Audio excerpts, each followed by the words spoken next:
The Grampa hand weeder, we purchased this, so the video isn't sponsored, but I've got to say it is a great tool. So really well built. You have the wooden handle, and yes, this is real wood, and then you have a solid stainless steel tool mechanism. And what I like about this is that it's been really well polished, so it isn't going to rust. It is designed to last you for many years.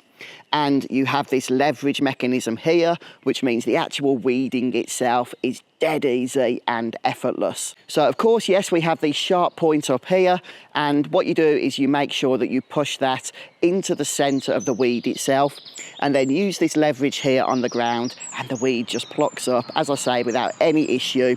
You can use this many, many times, and not only is the tool going to last, but you're not going to get tired using it either. It really is just one of those tools that's just a game changer. Because we have this design here, just let the weeder do the work for you. Really simple to use. We're impressed with it, and I hope you will be too.